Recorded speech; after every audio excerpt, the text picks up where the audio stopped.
महोदय, हमें ये बात समझ में नहीं आ रही है और इसका कोई तर्क हमें बताना चाहिए कि हर लोकसभा के अधिवेशन के अंदर आप ये constitution, schedule caste and schedule tribes orders, amendment bill लेके आते हैं अलग अलग राज्यों का। कभी कर्नाटक का लेके आते हैं, कभी जम्मू एंड कश्मीर का लाते हैं, आज आपने उड़ीसा का और आंध्र प्रदेश का लेकर आए हैं। ये बहुत अहम मुद्दे हैं कि जहां पर आप कॉन्स्टिट्यूशन अमेंडमेंट अगर कर रहे हैं, किसी ट्राइब को इंक्लूड कर रहे हैं, तो आप एक कॉम्प्रिहेंसिव बिल लेके आइए पूरे देश भर का। टुकड़ों टुकड़ों के अंदर लाने का हमें भी कुछ तर्क समझ में नहीं आ रहा है कि इसके पीछे आपका मकसद क्या है।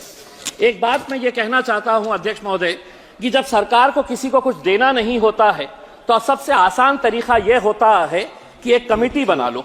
और मैं किस मुद्दे के ऊपर ये बात कर रहा हूं, हमारी भारती पवार मैडम महाराष्ट्र से आती है, वो भी अच्छी तरह से जानती है कि 1955 से महाराष्ट्र का एक धनगर समाज ये गुहार लगा रहा है, सरकारें कितनी आई और चले गई, उनकी ये मांग है कि हमें शेड्यूल ट्राइब्स के अंदर इंक्लूड किया जाए करके। महाराष्ट्र के अंदर धनगर समाज को एनटी के अंदर इंक्लूड किया गया है और सेंट्रल लिस्ट के अंदर उन्हें ओबीसी का दर्जा दिया गया है। यह अजीब तरह का तर्क है। आप ये भी अच्छी तरह से जानते हैं कि धनगर और धनगढ़ एक ही है। धनगर समाज के सभी लोगों का कहना है कि दूसरे राज्यों के अंदर चूंकि वहां पर धनगढ़ लिखा हुआ है और महाराष्ट्र के अंदर इन्हें धनगर बोलकर बुलाया जाता है, तो महाराष्ट्र की सरकारों ने इन धनगरों के साथ कैसी नाइंसाफी की। कहते हैं कि नहीं, ये स्पेलिंग मिस्टेक है, आप धनगर नहीं है तो आपको एसटी के अंदर हम इंक्लूड नहीं कर सकते हैं। राणे साहब, आप भी अच्छी तरह से जानते हैं मराठाओं को रिजर्वेशन मिलना चाहिए, किसी ने भी उसका विरोध नहीं किया है। जरांगे पाटिल का हम सम्मान करते हैं कि एक सामान्य छोटे से गांव का एक आदमी ने पूरे महाराष्ट्र की सरकार की नाक में दम कर दिया कि मेरे समाज के साथ नाइंसाफी हो रही है, उसको इंसाफ मिलना चाहिए। दुर्भाग्यवश आप लोगों ने धनगर समाज का कोई नेता तैयार नहीं होने दिया, सिर्फ अपने राजनीतिक स्वार्थ की खातिर। धनगरों की आबादी कितनी है? धनगरों की 45 जमातें जो है, ट्राइबल जो है, वो महाराष्ट्र के अंदर है, लेकिन उनका पॉपुलेशन कितना है अगर पूछेंगे तो कोई नहीं बताएगा। कोई कहता है कि 4% है तो कोई कहता है कि 10% है, क्योंकि 2011 के सेंसस के हिसाब से ये बातें चले आ रही है। इसीलिए जब कास्ट सेंसस होगा तो इनका भी डेवलपमेंट उसी के हिसाब से होगा कि इनकी आबादी कितनी है, जिसकी जितनी संख्या भारी उसके हिसाब से ही सब काम चलता है। तो हमारा ये कहना है कि अब महाराष्ट्र सरकार इनको कुछ दे नहीं रही है, तो 20 नवंबर 2023 को राणे साहब एक बार फिर से धनगरों के हाथ में लॉलीपॉप दे दिया गया कि एक कमेटी हम बना रहे हैं। वो कमेटी ये तय करेंगी कि दूसरे राज्यों के अंदर तुमको जो बेनिफिट दिए जा रहे हैं वो महाराष्ट्र के अंदर कैसे देना। तो एक कमेटी, और कमेटी आपको मालूम है कि कमेटी के ऊपर कमेटी, कमेटी के ऊपर कमेटी, कमेटी के ऊपर कमेटी, ये आप भुगत चुके हैं। आप देख चुके हैं कि महाराष्ट्र सरकार को जब मराठाओं को रिजर्वेशन देना था तो कितनी सारी कमेटी, आखिर लोगों ने बोले कि हम सड़क के ऊपर आएंगे करके। उसमें आप धनगरों के साथ क्यों इस तरह की नाइंसाफी कर रहे हैं? और होता यह है अध्यक्ष महोदय, जब कुछ देना नहीं होता है तो राज्य सरकार कहता है कि केंद्र सरकार, हमारे केंद्र सरकार कहता है कि हमको राज्य सरकार की तरफ से कोई प्रस्ताव नहीं आया है करके।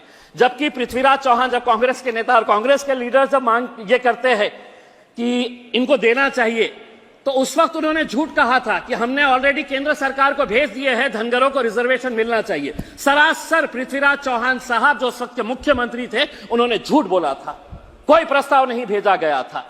अब तो आपकी ही सरकार है, महाराष्ट्र के अंदर भी आप बैठे हुए हैं, केंद्र के अंदर भी आप बैठे हुए हैं, तो ये एक दूसरे के ऊपर इल्जाम लगाने का कोई फर्क यही नहीं है। आपको अगर सही मानों में इंसाफ देना है तो आप दे सकते हैं, लेकिन आप इसी तरह का महाराष्ट्र के अंदर आपको मालूम है कि धनगर समाज, अगर हम 48 लोकसभा की सीटों की अगर हम बात करते हैं तो 4 लोकसभा की सीटों के अंदर तो सिवाय धनगर का कोई आना ही नहीं चाहिए। आप अच्छी तरह से जानते हैं बारामती पूरा टोटल उनका इन्फ्लुएंस है, माढ़ा पूरा टोटल धनगर समाज का आना चाहिए, शोलापुर, सतारा, ये 4 लोकसभा की सीटें। 288 विधानसभा की सीटों की अगर हम बात करते हैं तो कम से कम 35 से 40 विधानसभा की ऐसी सीटें हैं जहां पर सिर्फ धनगर समाज का ही प्रतिनिधि वहां से चुनकर आ सकता है। धनगर समाज का अध्यक्ष महोदय एक इतिहास रहा है। अहिल्याबाई होलकर का आपने नाम सुना होगा, एक महारानी थी जिसने अपने समाज के लिए 18वीं सदी में मालवा रीजन की वो महारानी थी, लेकिन उसकी पहचान महारानी बोल के नहीं है। उसने अपने समाज के लिए और उसकी जेनरोसिटी जो थी उसके लिए आज धनगर समाज कई सालों से जालना जिले के अंदर अहिल्याबाई होलकर के एक स्मारक के लिए जगह मांग रहा है। आप वो जगह भी नहीं दे रहे हैं। इतनी बड़ी अपने समाज के लिए काम करने वाली, तो हम महाराष्ट्र सरकार से अनुरोध करते हैं जल्द से जल्द अहिल्याबाई होलकर के एक स्मारक के लिए बड़ी जगह वहां पर दी जाए करके।